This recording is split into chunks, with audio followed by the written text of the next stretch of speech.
Masala veg khichdi. So masala veg khichdi. So చూద్దాం ఎలా చేస్తాము. ఓకే, ఇంగ్రీడియంట్స్ తెచ్చేస్తాను. ఓకే ఓకే అమూల్య, ఇంగ్రీడియంట్స్ తెచ్చేసాను. ఓకే సో ఫుల్ ఆన్ చాలా కలర్ఫుల్గా ఉంది. Yes. సో మనకి 2 బౌల్స్లో ఒక బౌల్ అయితే నాకు రైస్ అన్నట్లుగా కనిపిస్తుంది. అవును, brown rice. మరొక బౌల్లో ఏముంది? ఇది వచ్చేసి పెసరపప్పు. మనం ఆల్రెడీ దీన్ని బాయిల్ చేసి తీసుకొచ్చాం. ఓకే, పెసరపప్పుని చక్కగా బాయిల్ చేసి తీసుకొచ్చావు. Yes. అలాగే నాకు బీన్స్ కనిపిస్తున్నాయి, పీస్ ఉన్నాయి, వెజిటబుల్స్ కూడా అన్ని రకాలు కూడా కనిపిస్తున్నాయి నాకు. అవును, సో మనకు మసాలాస్ కూడా యాడ్ చేస్తున్నాం కాబట్టి మసాలా ఏంటంటే కొంచెం మనకు ఫ్లేవర్ ఎన్హాన్స్ చేస్తుంది. ఓకే అండ్ వెజీస్ అన్నిట్లో కూడా మనకు కొంచెం ఫైబర్ అండ్ ఇన్స్టంట్ ఎనర్జీ అనేది ఎక్కువగా ఇస్తుంది. Okay so 2 types of masalas మనం యూస్ చేస్తున్నామా? ఎస్, అవును. సో ఒకటి వచ్చేసి జీరా అండ్ ఒకటి వచ్చేసి ధనియా పౌడర్. ఓకే సో జీరా అంటేనే మనకి చక్కగా డైజెషన్ కూడా చాలా బాగా హెల్ప్ అవుతుంది కదా. అవును.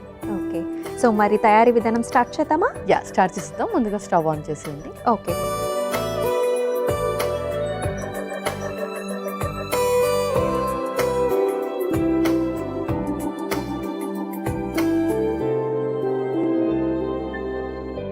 ఓకే పల్లవి. సో ఫస్ట్ మనం కొంచెం ఆయిల్ వేసేద్దాం. అలాగే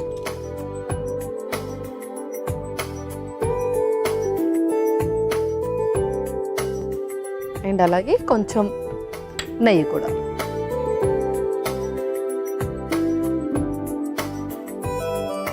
సో నెయ్యి వేయటం వల్ల మనకి చాలా ఫ్లేవర్ అయితే వస్తుంది కదా కిచిడిలో. అవును, కిచిడీస్ కానీ పులావ్స్ కానీ ఏదైనా ఫ్లేవర్ రైసెస్ చేసుకునేటప్పుడు మనం కొంచెం గీ వేసుకోవచ్చు. అండ్ యాక్చువల్లీ చిన్నపిల్లలకు కూడా నెయ్యి అనేది చాలా ఇంపార్టెంట్ అని కూడా చెప్తూ ఉంటారు. ఎస్, అవును. సో ఏంటంటే వాళ్ళ బాడీలో ఫ్యాట్స్ అనేది అంత ఇంప్రూవ్మెంట్ ఉండదు, అంటే చెడు కొలెస్ట్రాల్ అలాగా.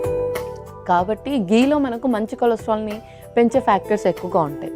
సో అది మనం పిల్లలకి తరచుగా ఇస్తూ ఉండాలి. ఓకే సో నెక్స్ట్ ఇప్పుడు మనం హోల్ మసాలాస్ వేసేద్దాం. కొంచెం పాన్ కూడా వేడెక్కింది కదా.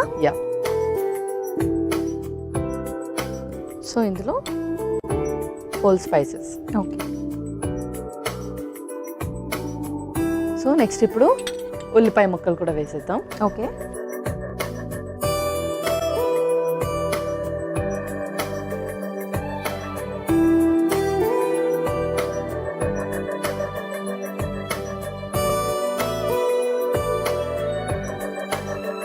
సో చక్కగా వేగుతున్నాయి ఉల్లిపాయలు కూడా. మంచి ఫ్లేవర్ ఆల్రెడీ స్మెల్ కూడా వస్తుంది.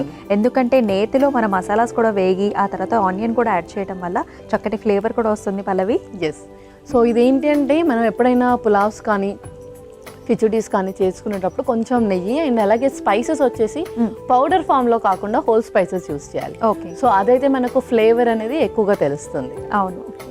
సో నెక్స్ట్ మనం వెజీస్ కూడా వేసేద్దాము. ఓకే సో ఇవన్నీ కూడా సార్ట్ చేసేసుకోవాలి. ముందుగా బీన్స్, ఆ తర్వాత క్యారెట్, ఓకే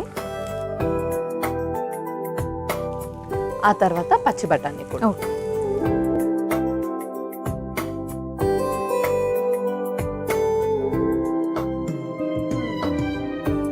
ఇందులో మనం కొంచెం సాల్ట్ కూడా వేద్దాము, అంతలో అది వేగిపోతుంది. ఓకే కొంచెం ఉప్పు. సో ఇవి బుక్కలన్నీ కూడా వేగటానికి కొంచెం టైం పడుతుంది కదా. సో మనం ఇన్స్టెంట్ ఎనర్జీ గురించి అయితే మాట్లాడేసుకుందాం. సో ఇన్స్టెంట్ ఎనర్జీ కోసం మనకి మార్కెట్లో చాలా బార్స్ అయితే దొరుకుతున్నాయి మనకి. సో యాజ్ ఎ బ్రేక్ఫాస్ట్ కూడా తీసుకుంటున్నారు. ఈవినింగ్ టైమ్స్లో కూడా బాగా ఆకలేసినప్పుడు అలాంటి బార్స్ని అయితే కన్జ్యూమ్ చేస్తున్నారు. మరి అది నిజంగా కరెక్ట్ ప్రొసీజరేనా? సో వాళ్ళు యూస్ చేసే ప్రిజర్వేటివ్స్ అనేది డిఫరెంట్గా ఉంటుంది కాబట్టి అదే మనము సేమ్ ప్రోటీన్ బార్స్ ఇంట్లో కూడా ప్రిపేర్ చేసుకోవచ్చు అనమాట.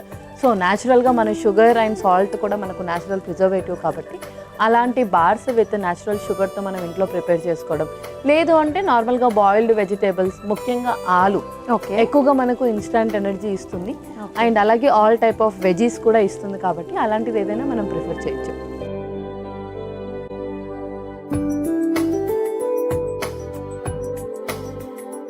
ఇందులోనే రిమైనింగ్ మసాలాస్ కూడా యాడ్ చేసేద్దాం. ఓకే ముందుగా కొంచెం జీరా పౌడర్, అలాగే కొంచెం ధనియా పౌడర్. సో చెరొక టీ స్పూన్ సరిపోతుందా? సరిపోతుంది. ఎందుకంటే రైస్ అనేది మనకు కొంచెం బ్లాండ్ టేస్ట్ కాబట్టి కొంచెం 2 టైప్స్ మనం యాడ్ చేసుకుంటున్నాం. ఓకే ఆల్రెడీ బాయిల్ చేసిన పెసరపప్పు కూడా వేసేస్తున్నాం. ఓకే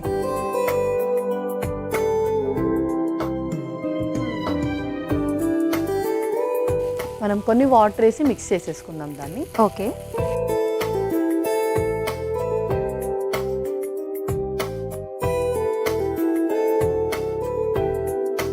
సరిపోతాయా? యా, సరిపోతాయండి వాటర్. ఓకే. సో మామూలుగా కిచిడి అంటే మనకి యూజువలీ కుక్కర్లో పెట్టేస్తూ ఉంటాం కదా, Yes. రైస్ అండ్ ఆల్సో మనకి పెసరపప్పు. సో మనం ఇప్పుడు వచ్చేసి స్పెషల్గా చేస్తున్నాము, అన్ని వెజీస్ కూడా సార్ట్ చేసుకుని. సో చాలా ప్రాసెస్ కూడా చాలా ఇంట్రెస్టింగ్గా ఉంది. యా, అవును. సో కిచిడి అంటే నార్మల్గా అందరూ అనుకుంటారు ఓన్లీ సిక్ అయిన వాళ్ళు తినాలి, లేదంటే స్వాలోయింగ్ ఇష్యూ ఉన్న వాళ్ళు తినాలి, అంటే ఆ కన్సిస్టెన్సీ సాఫ్ట్గా చేసుకోవడం ద్వారా ఎక్కువగా ప్రిఫర్ చేయరు. బట్ ఇది మనం వచ్చేసి కొంచెం నార్మల్ కన్సిస్టెన్సీలో చేసుకుంటున్నాం. మసాలాస్ అండ్ వెజెస్ కూడా యాడ్ చేస్తున్నాం కాబట్టి ప్రతి ఒక్కరూ హ్యాపీగా తీసుకుంటుంది. ఓకే.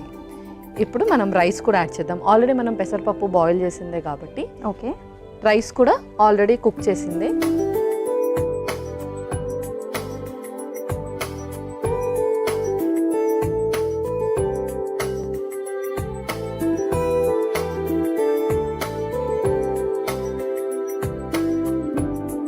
సో పల్లవి, చక్కగా కిచిడి అయితే రెడీ అయిపోయింది Yes. కదా. ఇంకా మనం స్టవ్ ఆఫ్ చేసి సర్వ్ చేసేసుకుందాం. ఓకే.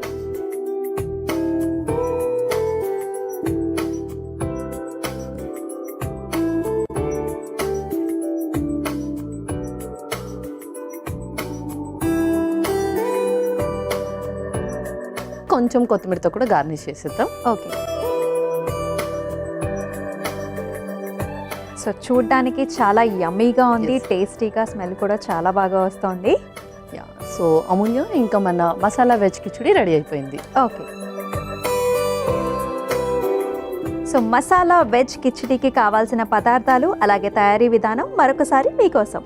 మసాలా వెజ్ కిచిడి తయారు చేసుకోవడానికి కావాల్సిన పదార్థాలు: నెయ్యి 2 టీ స్పూన్లు, నూనె 2 టీ స్పూన్లు, హోల్ గరం మసాలా దినుసులు 1 టీ స్పూన్, ఉల్లిపాయ ముక్కలు 1 కప్పు, బీన్స్ 1 కప్పు, క్యారెట్ ముక్కలు 1 కప్పు, ఉప్పు 2 టీ స్పూన్లు, జీలకర్ర పొడి 1 టీ స్పూన్, ధనియాల పొడి 1 టీ స్పూన్, ఉడికించుకున్న పెసరపప్పు 1 కప్పు, ఉడికించుకున్న బ్రౌన్ రైస్ 1 కప్పు, కొత్తిమీర కొద్దిగా. మసాలా వెజ్ కిచిడి తయారు చేసుకునే విధానం: ముందుగా స్టవ్ ఆన్ చేసి పాన్లో నూనె, నెయ్యి పోసి వేడయ్యాక అందులో మసాలా దినుసులు, ఉల్లిపాయ ముక్కలు, బీన్స్, క్యారెట్ ముక్కలు, ఉప్పు వేసి వేయించుకోవాలి. తర్వాత అందులో జీలకర్ర పొడి, ధనియాల పొడి, ఉడికించుకున్న పెసరపప్పు వేసి కాస్త నీళ్లు వేసి ఉడికించిన బ్రౌన్ రైస్ వేసి కలిపి కొద్దిసేపు మగ్గించుకొని సర్వింగ్ బౌల్లోకి తీసుకుని పైనుంచి కొద్దిగా కొత్తిమీర గార్నిష్ చేసుకుంటే మసాలా వెజ్ కిచిడి రెడీ.